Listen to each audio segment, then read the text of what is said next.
sobre el video. Es que dura. Muy bien. Empezaba desde aquí, la Revolución Francesa. En esa oportunidad el video estás volviéndolo a ver, pero ya sin el volumen debe estar saliendo, ¿no? Revolución Francesa, muchachos. Año 1789. Exactamente el 14 de julio de 1789, ¿no? Como te das cuenta, acá en el video te muestra y te dice o te decían en esta parte del video, muchachos, que este acontecimiento es uno de los más importantes a nivel mundial, si no el más importante.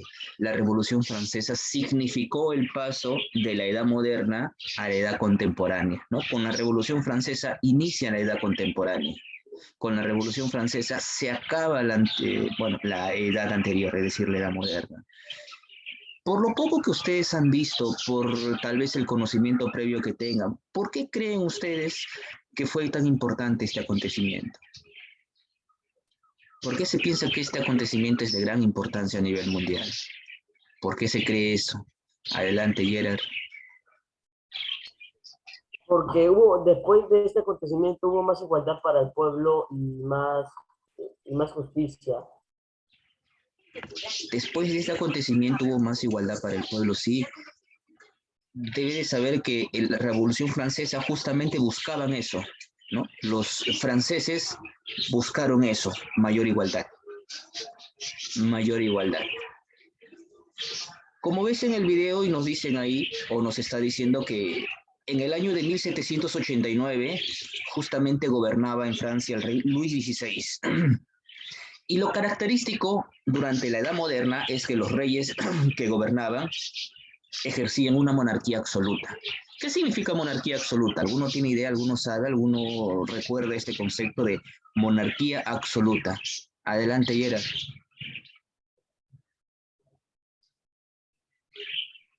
Podía hacer lo que quieras sin que nadie se oponga.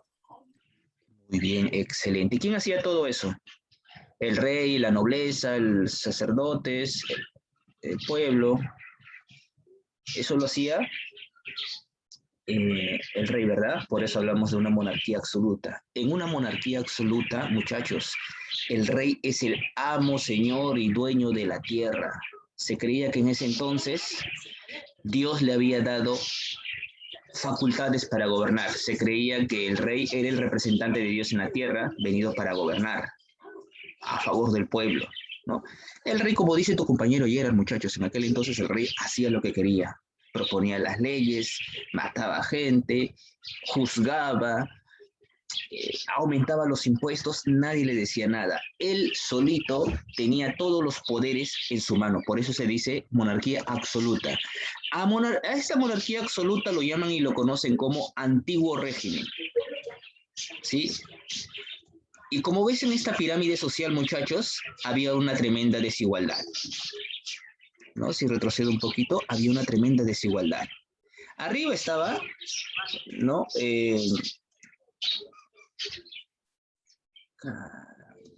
Arriba estaba en la cima de la cabeza, pues como ves, el rey, su familia, no, la nobleza. Abajo en segunda escala se encontraban pues comerciantes, adinerados, la burguesía, ¿no? La burguesía era una clase poderosa que tenía poder, tenía dinero, tenía riquezas, pero no tenía derechos políticos, no podía acceder a cargos políticos.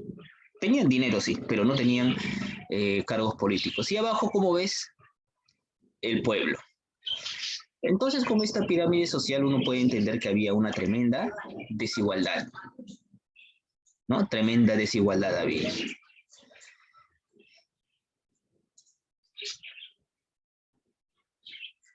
No, muchos de ellos vivían en la miseria. Y es por esa razón, muchachos, que el pueblo se levantó. El pueblo se hartó de esta situación. El pueblo, cansado de todo esto, se elevó, hizo reuniones, asociaciones, asambleas para poder decidir el futuro de Francia. Y producto de ello, pues esas asambleas se volvieron cada vez más violentas y radicales. Como consecuencia, la Revolución Francesa. Como decía ayer en un inicio, ¿Qué buscaba el pueblo? Simplemente justicia e igualdad.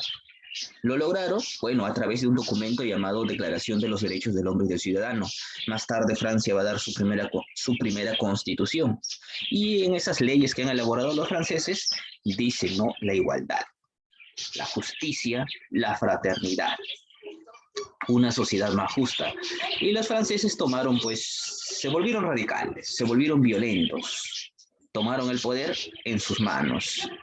Obviamente, ¿quién pagó los platos rotos, por así decirlo? El rey, ¿no? El rey. Y ya que el rey representaba, pues, ¿no? La monarquía absoluta, el rey representaba el antiguo régimen, ¿no? Lo corrupto de la época. Que el rey también se había ganado a pulso, ¿no? Todas esas atribuciones que se lo daban, no gobernaba bien, hacía lo que quería, su población pasaba hambre, ¿no? Había crisis.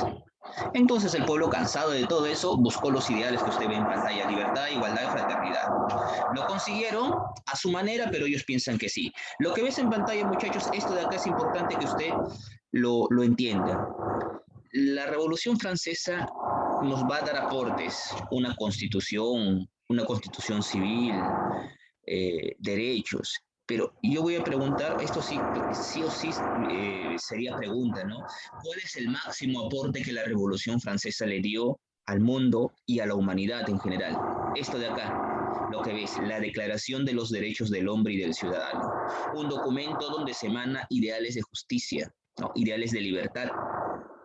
Y esta Declaración de los Derechos del Hombre y del Ciudadano servirían como la base de las futuras constituciones del mundo, ¿no? La Constitución del Perú tiene ideas o está escrita sobre la base de este documento llamado Declaración de los Derechos del Hombre y del Ciudadano, muchachos. Sí, entonces, esa es una idea que usted no debe olvidar. Y en pantalla ve a un hombre le cortan la cabeza. A esta pareja, el rey de Francia, Luis XVI, y su esposa, María Antonieta, ambos fueron guillotinados. Acá se está viendo de manera resumida, ¿no? Todo eso acabó con la desigualdad social, una consecuencia en Francia. Ahora la población tiene derechos. Y eso es lo que vamos a trabajar a continuación, muchachos. ¿Sí? A ver, ahora sí vamos a irnos a la diapositiva. Un segundo, por favor.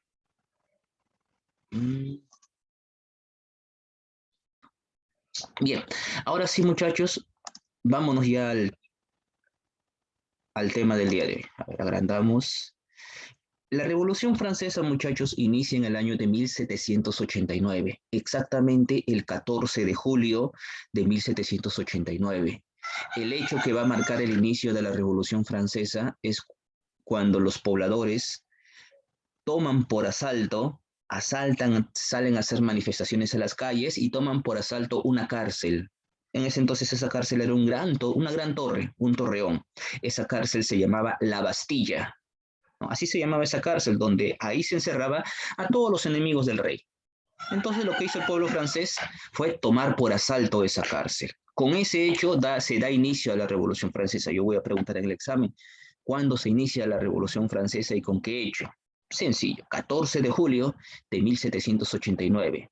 ¿Con qué hecho se inicia la Revolución Francesa? La toma de la Bastilla, simple y sencillamente, la toma de la Bastilla, ¿no? Ya sabe usted que la Bastilla es una cárcel donde se encerraba a los enemigos del rey. El pueblo simplemente asaltó esa cárcel.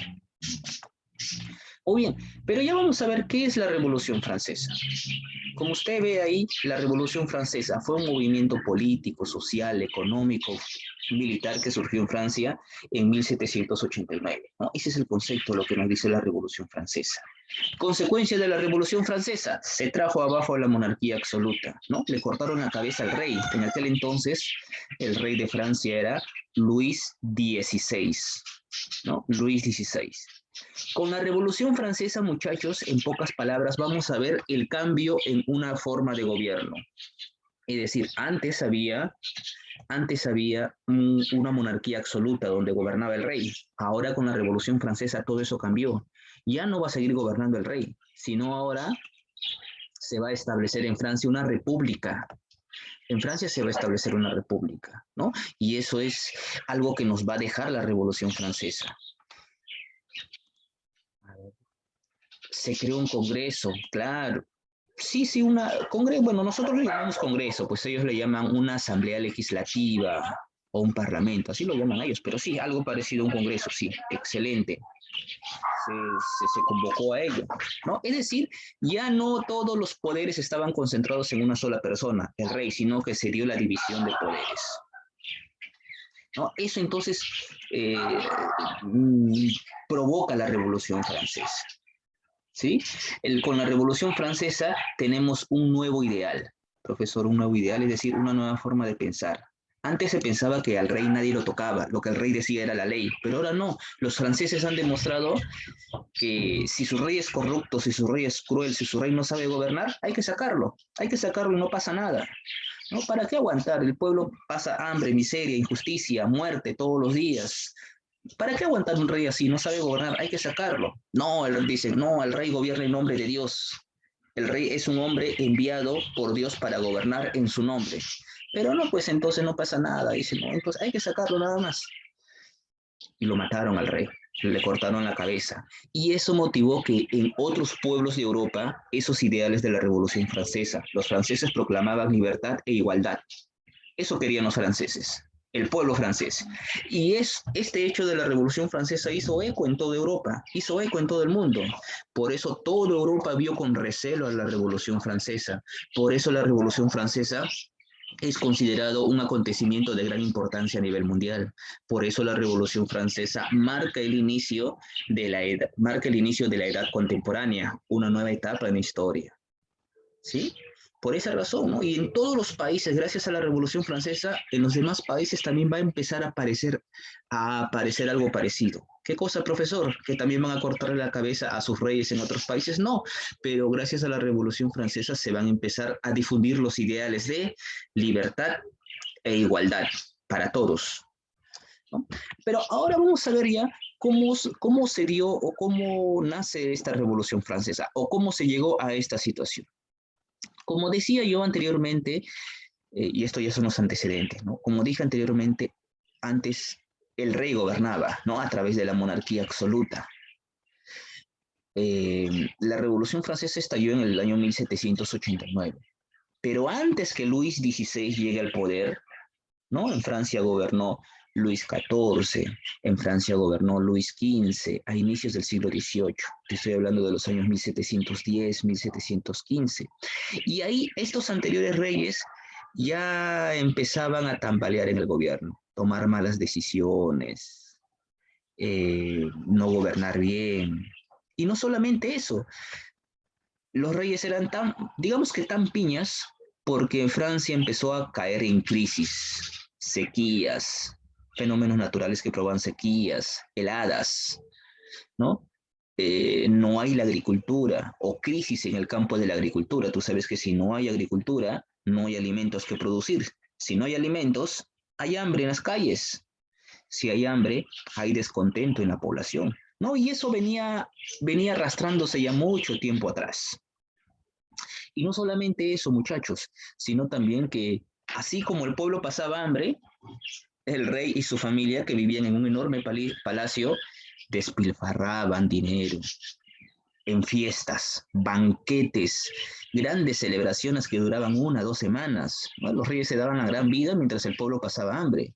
Eso lo hizo Luis XVI, por ejemplo, con su esposa María Antonieta. Su esposa María Antonieta, la esposa de Luis XVI, el que era rey de Francia cuando estalló la Revolución Francesa, daba tremendas fiestas, tremendos festines, ¿no?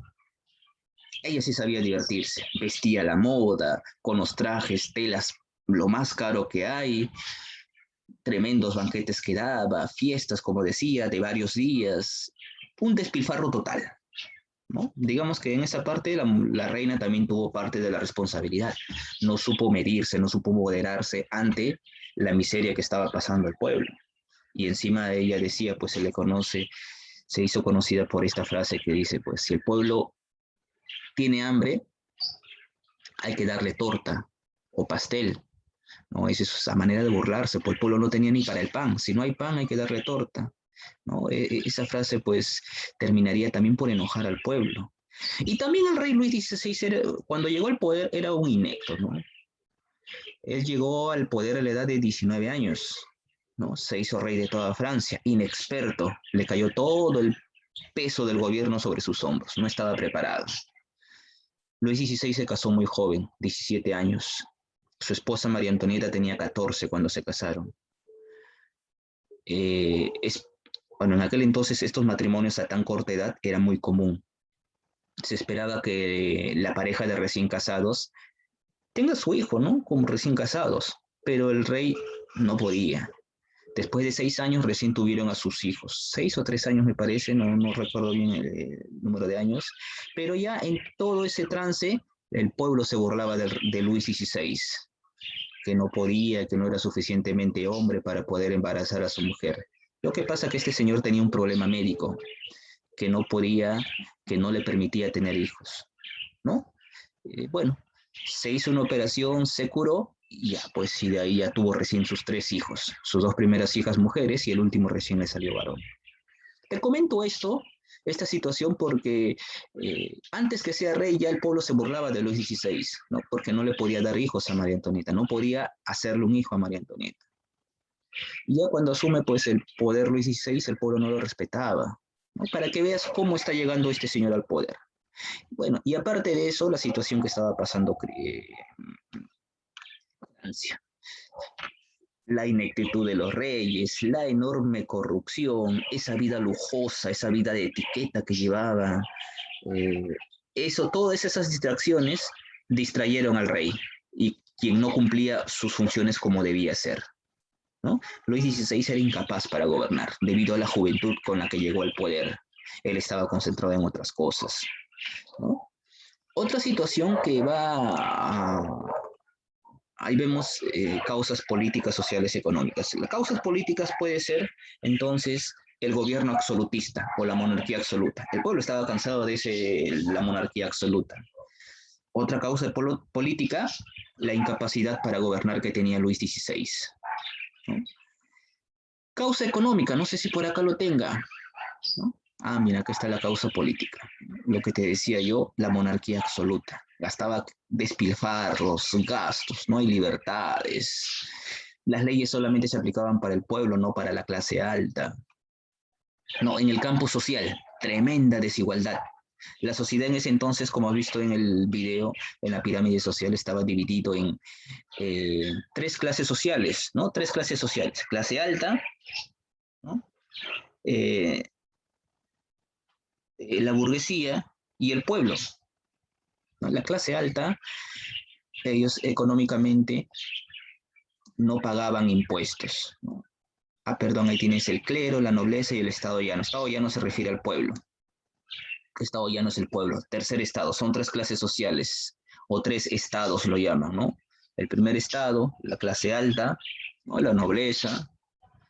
Segundo estado, ¿no? También pertenece a una clase pudiente. Eh, el segundo estado, el clero, la iglesia, la iglesia. Y el tercer estado, el estado llano, el pueblo. Bueno, y como decía yo, hay tremendas desigualdades entre estas 3 clases sociales, ¿no? Hay tremendas desigualdades. La nobleza y el clero no pagan impuestos. La nobleza y el clero están beneficiadas. La nobleza y el clero tienen privilegios. El pueblo no tiene ningún privilegio. Encima, el pueblo es el único que paga impuestos. Eso dentro de las causas económicas. El pueblo es el único que paga impuestos, ¿no? La nobleza no paga impuestos. El clero no paga impuestos. El pueblo sí. El pueblo, ¿no? El estado llano, la burguesía, ellos sí pagan impuestos. La nobleza y clero no. Entonces, como ves, acá hay una tremenda desigualdad, ¿no? Dedicados a la agricultura, y por aquel entonces Francia estaba en medio de una crisis agrícola. Y acá puedes ver una imagen de lo que era y lo que es todavía el Palacio de Versalles. Profesor, ¿qué es eso? El lugar donde vivía el rey, su familia, la nobleza. Mira, tremendo lujo, ¿no? Tremenda mansión, ¿no? Parece, no sé, bueno, es un palacio, pero bueno, para que veas la faustosidad con la que vivía, ¿no? Los lujos, la etiqueta, en esa imagen puedes ver.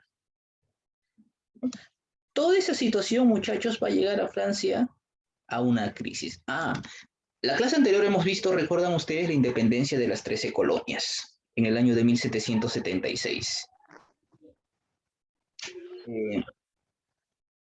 Justamente el rey en Francia, como dije yo, había una crisis, había problemas en Francia, no había comidas y el poco dinero que había en las arcas del Estado, ¿no? Que se debería ser para ese dinero que estaba guardado, debía ser para apoyar a Francia, para comprar alimentos para el pueblo, ¿no? Para hacer algo por el pueblo francés. El dinero que tenían guardados, el rey lo usó, se lo dio a Estados Unidos, a las 13 colonias, para ayudar a las 13 colonias en su independencia, ¿no? Por esa rivalidad que tenían con Inglaterra los franceses. Entonces, malinvirtieron el poco dinero que tenían. Esa situación también va a terminar por enojar a los franceses. Francia estaba en crisis. El rey no sabe qué hacer. El rey no sabe qué hacer. Y es así, muchachos, que entramos ya. Acá dice, esta es la primera etapa de la Revolución Francesa. En el título dice etapa monárquica, 1798-1792. Ahí hay un error, ¿no? Ahí debería ser 1789 a 1792. Como te digo, Francia está en quiebra económicamente hablando. Entonces el rey no sabe qué hacer. Y acá viene ya el proceso de la Revolución Francesa. Entonces el rey decide convocar a los estados generales. Profesor, ¿qué es eso, los estados generales? Lo que ves acá en pantalla, ¿no? Como primer punto, los estados generales. Profesor, ¿qué es eso? Así va a iniciar la Revolución Francesa, o el periodo que va a llevar o conllevar a la Revolución Francesa. El rey Luis XVI va a convocar a los estados generales. ¿Qué es eso? Los estados generales es la reunión de los tres estados, es decir, la nobleza, el clero y el pueblo. Nobleza, clero y pueblo. Los tres estados se van a reunir. Esos son los estados generales. Profesor, ¿y por qué convocó eso? Cuando Francia está en quiebra o crisis, el rey no sabe qué hacer, se convoca a los estados generales, representantes de la nobleza, representantes del clero y representantes del pueblo, entre los tres se reúnen y entre los tres proponen alternativas para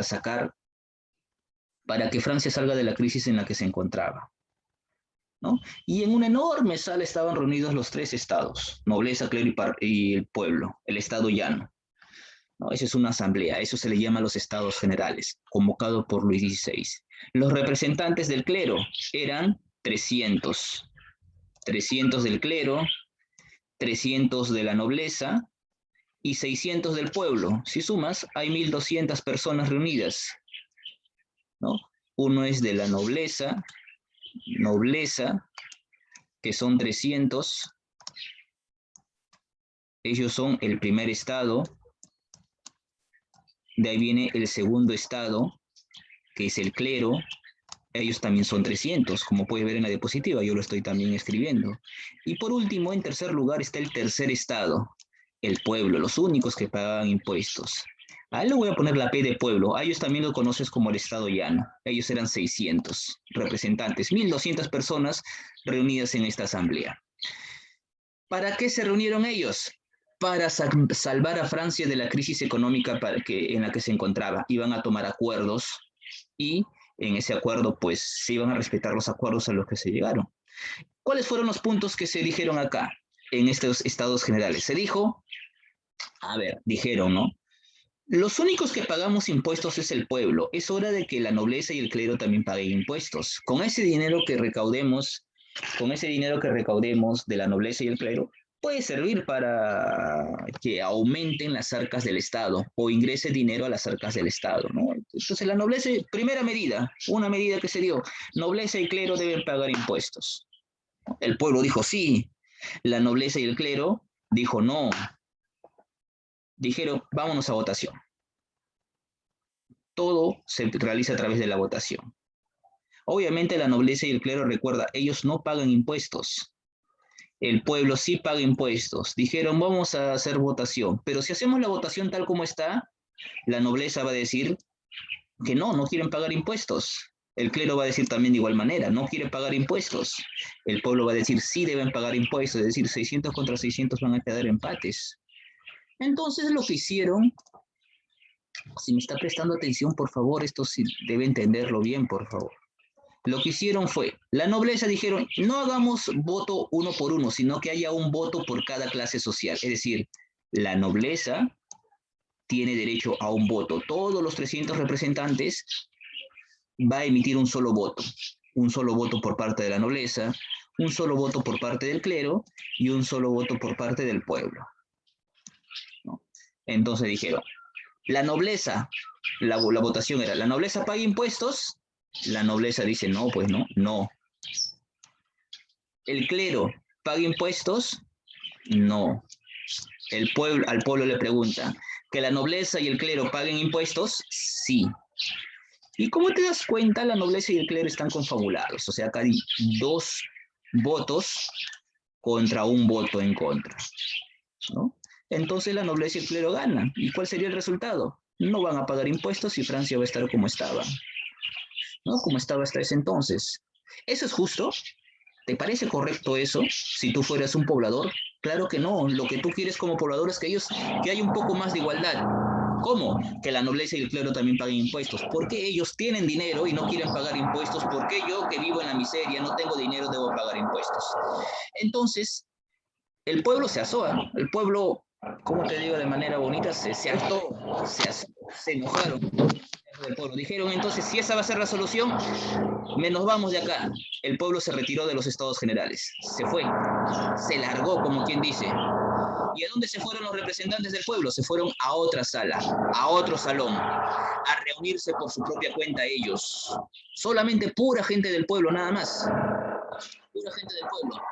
El pueblo dijo, me voy. Yo no tengo nada que hacer acá, porque acá están confabulados la nobleza y el clero. Acá voy a perder, por lo tanto no me voy. Voy a hacer una reunión por mi propia cuenta, y eso hizo el pueblo, ¿no? Y ahí es que el pueblo hace su propia reunión. La reunión del pueblo es conocida con el nombre de Asamblea Nacional, y ahí usted lo puede ver en pantalla. La Asamblea Nacional. Profe, ¿y qué pasó en la Asamblea Nacional? En la Asamblea Nacional también de igual manera, en la Asamblea Nacional, de igual manera, ya esta Asamblea Nacional solamente era reunión del pueblo. Reunión del pueblo.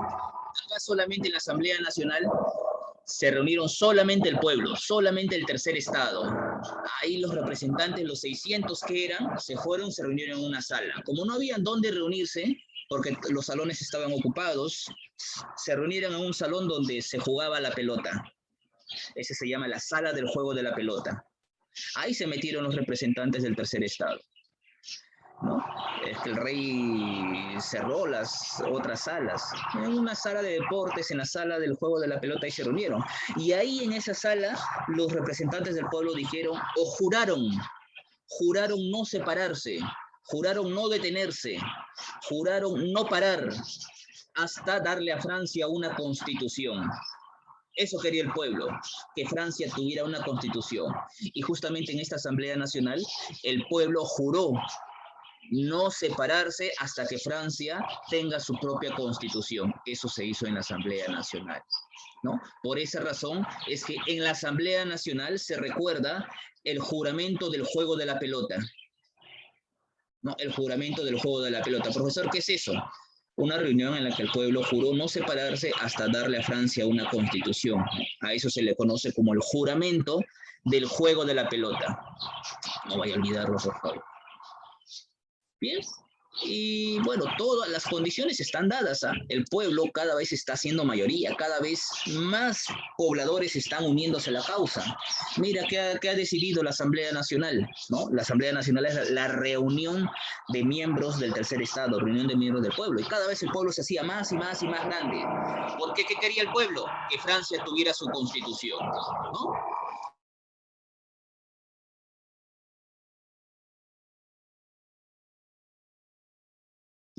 Muy bien. Entonces, muchachos, el rey vio que esto estaba en peligro. El rey dijo, esto puede desbordarse. ¿Por qué? La Asamblea Nacional, la que era del pueblo,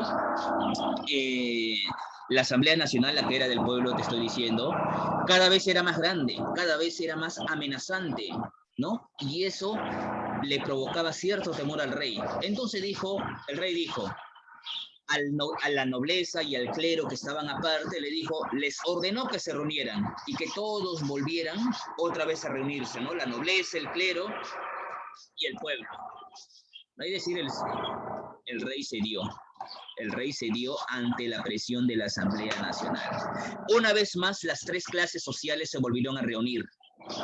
Pero ya no le volvieron a llamar los estados generales como se llamó antes. Ahora le llamamos, ya no Asamblea Nacional, porque la Asamblea Nacional fue la reunión solamente del pueblo. Ahora a esta nueva reunión, a esta nueva asamblea, le vamos a llamar con el nombre de Asamblea Constituyente, como ves ahí. Asamblea Constituyente.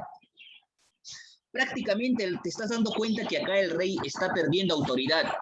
¿Por qué, profesor, está perdiendo autoridad? Porque prácticamente al rey lo están obligando a que la nobleza y el clero se unan. La nobleza y el clero no se está uniendo porque ellos quieren, sino que el rey los está ordenando. El rey se siente presionado. ¿Quién está presionando al rey? El pueblo. El pueblo. El rey está perdiendo autoridad, ¿no? El rey está perdiendo autoridad, o el rey está perdiendo su autoridad en este periodo. Entonces, muchachos, vas viendo cómo se va dando forma entonces a la Revolución Francesa. La monarquía absoluta está llegando a su fin, como quien dice. El rey está cediendo ante la asamblea. ¿Sí? Entonces, continuemos ahí. El rey dice, ¿no? El rey está jugando a doble cara. El rey tampoco no es que va a hacer caso fielmente todo lo que dice el pueblo, sino que el rey está haciendo hora, está ganando tiempo. El rey le dice al pueblo, bien con ustedes, yo me uno a su causa, le vamos a dar a Francia su constitución, pueblo, van a tener lo que ustedes quieren, ¿no? Así le está diciendo en su cara a los pobladores, al tercer estado, pero por espaldas está ganando tiempo, es decir, falsamente está a favor del pueblo para que por atrás el rey está viendo la manera cómo librarse de los pobladores, ¿no? Está viendo cómo poder acabar con esta todavía no revolución, ¿no? Él está haciendo tratos con la familia de su mujer, la reina María Antonieta, ella es de Austria, ¿no? Y está viendo la manera de cómo el ejército austríaco pueda invadir, ¿no? Francia, y cómo el rey escapar de Francia para poder más adelante retomar su trono. ¿No? Entonces, muchachos, aprovechando esta situación, el rey fue obligado a dar varias medidas. Como te dije, el rey está perdiendo autoridad. El rey tiene temor. Al rey no le queda otra que colaborar con el pueblo. Entonces, en la Asamblea Constituyente, conformada por los tres estados ya, al rey le obligan a... Prácticamente es obligado. Prácticamente el rey ya es una marioneta. Al rey lo obligan a ceder, a realizar varias medidas a favor del pueblo, ¿no? Y es así que en la Asamblea Constituyente, el pueblo ya prácticamente ya se había levantado. En la Asamblea Constituyente ya la revolución estalló. En la Asamblea Constituyente, en el 14 de julio de 1789, el pueblo fue hacia lo que te comenté en un inicio, fue hacia la Bastilla, tomó esta cárcel, esta fortaleza, donde se encerraban los enemigos del rey, la derrumbó a pico, pala, con instrumentos que tenían en mano, ¿no? Esa Bastilla era el símbolo del poder real, del absolutismo. Y ahí también había pólvora que podía servir para armas de fuego, ¿no? Entonces, ya prácticamente la revolución estalló. La revolución estalló. Atacaron el palacio del rey, obligaron al rey a que colaborara con la revolución, y el rey le dijo, sí, yo colaboro con ustedes, muchachos, no me toquen, por favor, yo colaboro con ustedes. El rey ya tenía miedo prácticamente, el pueblo ya se había levantado. La burguesía, ellos que no tenían derechos políticos, pero sí tenían dinero, ¿no? Temerosos del pueblo, decidieron apoyar a la Revolución Francesa. Y ya entonces en la Asamblea Constituyente se dieron algunas medidas. ¿Cuál es, profesor? Número 1, la abolición del régimen feudal, ¿no? Número 2, el aporte más importante que dejó la Revolución Francesa, la Declaración de los Derechos del Hombre y del Ciudadano. Esto es lo más importante que dejó la Revolución para la humanidad, esta Declaración de los Derechos del Hombre y del Ciudadano. ¿Qué más? Francia por primera vez tiene su primera constitución. Más adelante, en 1791, dos años más adelante, la primera constitución, la constitución de 1791. ¿Qué más? No solamente eso, se dio la constitución civil del clero, con eso se le quitaron propiedades, se le quitaron títulos a la iglesia, porque la iglesia también era feudal, la iglesia también tenía propiedades, la iglesia tenía riquezas, no podía hacer eso, pues, ¿no? El clero, se le quitó al clero, ¿no? Al clero francés, todos los beneficios que tenía, ¿no? Como te dije yo, el rey prácticamente es como una marioneta. Ya se ha propuesto la constitución en Francia. ¿Qué decía esa constitución? Que Francia es una monarquía constitucional. ¿Qué significa eso? Que el rey sigue gobernando, Luis XVI sigue gobernando, pero ahora hay un parlamento. Ahora hay un congreso, como decía ayer en un inicio, y el rey debe respetar al parlamento y debe respetar a la constitución, debe respetar la ley, ¿no? Le están cambiando prácticamente la cara al rey. Y ahí, como te dije, todo el mundo se rebeló. Ahí aparece, por ejemplo, una clase social, una fuerza conocida como los sans-culottes, que en francés o traducido significa los sin calzones, ¿no? Eran pobladores, eran gente del campo y gente de las ciudades que salía a hacer protestas y a medida de protesta o a manera de burlarse, salían justamente a hacer sus protestas a las calles sin calzones, ¿no? Sin calzones. A manera de burlarse o frente a la cara del rey, simplemente se levantaban la falda o el vestido para mostrar o a manera de burlarse del rey. Los sans-culottes o los sin calzones, ¿no? Eran agrícolas, artesanos, quienes invadieron el palacio del rey, ¿no? El palacio de Versalles, donde vivía, y lo obligaron a vivir en París, en Francia. El palacio de Versalles se ubicaba a 20 kilómetros de la ciudad de Francia. Lo llevaron al rey y toda su familia prácticamente como prisionero. Acá se da un hecho anecdótico, muchachos. Toda la revolución ya está en curso, y con esto termino. Pero la revolución está en curso. Pero, muchachos, el rey ha escapado. El rey se escapó de París. Por la noche se disfrazó de un poblador, se fue en una carreta y se marchó de París a escondidas. Nadie sabía. Huyó del pueblo prácticamente. Esa es la huida del rey. Y pues, para mala suerte del rey, el rey quería escapar de Francia, quería salir de París, irse de Francia, refugiarse en Austria. En Austria se encuentra la familia de su esposa, María Antonieta, y desde ahí atacar Francia y acabar con la revolución. Pero antes de salir de Francia, en la localidad de Varennes, fue atrapado. Fue capturado, fue reconocido. Lo reconocieron y lo llevaron de vuelta a París. Prácticamente le dijeron su vida al rey, no, contigo no podemos gobernar, no sirve, nos estás traicionando, estás dando la cara, la espalda a la revolución. Ya disolvieron entonces la asamblea constituyente, ¿no? Cuando el rey escapó, la asamblea constituyente fue disuelta y ahora se convocó o se realizó una nueva asamblea. Esa es la asamblea legislativa, ¿no? La asamblea legislativa. En esta asamblea legislativa se dio la captura del rey. En esta asamblea legislativa se dio la aparición de partidos políticos, ¿no? Los girondinos, los jacobinos, partidos de derecha, partidos de izquierda.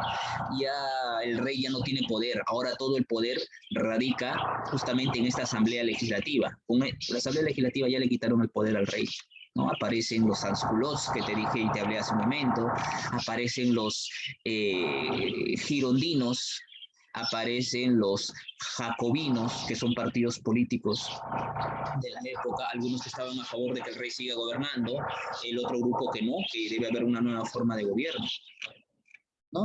Y esta asamblea legislativa tomó por asalto el palacio donde vivía el rey. Esa es las Tullerías. Ya vivía en París en el Palacio de las Tullerías. Esta asamblea legislativa se encargó de organizar un ejército para defender a Francia, pues desde otros países, Austria, Inglaterra, otros países, aprovechando la situación de Francia, intentaron invadir Francia y rescatar al rey. Pero no, la Asamblea Legislativa organizó un ejército para defender Francia. Y se le declaró la guerra a Austria. Eso vamos a verlo ya en la etapa republicana. En plena revolución se declara la guerra a otros países. Y muchachos, esta etapa va a acabar la Asamblea Legislativa, la etapa monárquica, cuando el rey es capturado. Y posteriormente la población enojada decide cortarle la cabeza al rey a través de la guillotina. Acá tienes algunos aspectos, consecuencias de esta primera etapa: la Declaración de los Derechos Humanos, la libertad, la revolución. Muchachos, los franceses fueron muy drásticos en todo. Te dije que estaban en contra de la iglesia. Dijeron, ya no creemos en Dios, ahora tenemos una nueva religión. Nuestra diosa, la libertad. Ese era su máximo Dios para los revolucionarios. Acá tienes un resumen de todo lo que hemos hecho el día de hoy en esta línea de tiempo. Los mártires que murieron por la Revolución Francesa, ellos eran sus santos. Tan radicales fueron que cambiaron el calendario. Eso vamos a verlo más adelante, en la siguiente etapa de la Revolución Francesa. Bien, muchachos.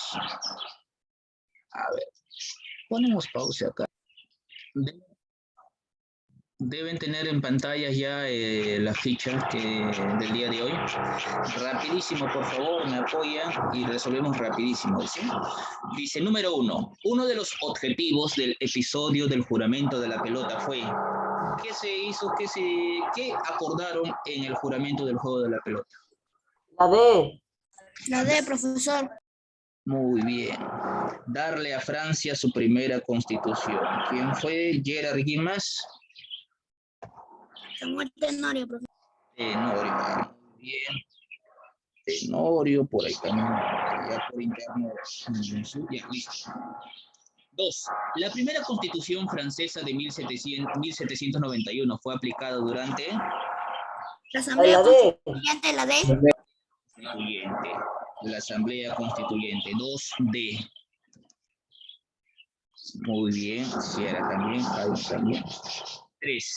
Una de las causas ideológicas del estallido de la Revolución Francesa fue causa ideológica, dice. Causa ideológica. Ahí sería excelente. La E.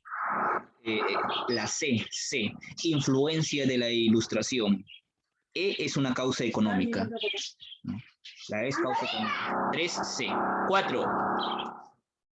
El Estado se apropió de los bienes de la Iglesia y puso a la Iglesia bajo su poder. ¿Con qué hecho, documento, acción se dio eso? La D. La Constitución Civil del Clero. Constitución Civil del Clero. 4D. 5. La Revolución Francesa tuvo un lapso de 10 años. Comenzó en el año 1789 y terminó en 1799. 5D. Muy bien, Rodríguez, Ciara.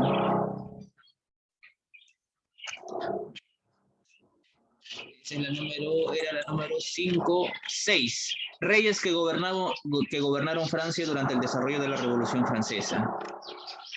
La C. ¿Qué dice la C? Luis XVI y María Antonieta. Excelente. 6C. 6C. 7. Uno de los actos de alcance universal de la Revolución de Francia, de la Revolución Francesa, fue la Declaración de los Derechos del Hombre y del Ciudadano. ¿Qué prescribe? Así, ¿verdad? La libertad. D. La B. La D. Muy bien, muy bien. Muy bien, 7D. 8. En 1789, la Revolución Francesa inicia la destrucción del antiguo régimen. En el campo se movilizan las masas campesinas y en la ciudad entran en acción masas urbanas denominadas... La E. Claro, ¿te acuerdas esos que salían a la calle a protestar sin calzón? Los sans-culottes, ellos son, ¿no? Los sin calzones se traduce. Muy bien. 9. Convocados por Luis XVI, se reunieron en Versalles los Estados Generales con la finalidad de... La La C. Crisis financiera de Francia. Muy bien. Tenorio, Romero también al mismo tiempo me voy a contestar. Y la número 10. Máximo aporte de Francia al mundo. La C. No es la C. Muy La bien. C. ¿Quién fue? Gerard Surco. Ok, es la Corte Declaratoria de los Derechos del Hombre, ¿no? La Declaración de los Derechos del Hombre y del Ciudadano. Esa es el máximo aporte. Bien, muchachos, a ver, la evaluación, voy a ver si hay algo difícil.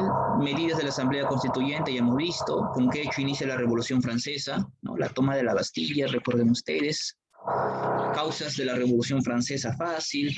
¿Cuál es la importancia de la Declaración de los Derechos del Hombre? Fácil. La extensión es una lectura simplemente. Luego, ordenar en una línea de tiempo estos hechos que ves acá. La línea de tiempo la ves acá en la pantalla. Y grafique los símbolos de la Revolución Francesa. Fácil, muchachos. Fácil. Te dije que la Revolución Francesa tuvo de todo, ¿no? Desconoció el mundo, creó otro sistema, nueva bandera, nuevo himno nacional, nuevos líderes, nuevos dioses, nuevos santos, nuevo calendario, de todo, ¿no? Ahí vas a encontrar tu eje. Listo, muchachos, ahora sí, ahí sí nos vamos a quedar.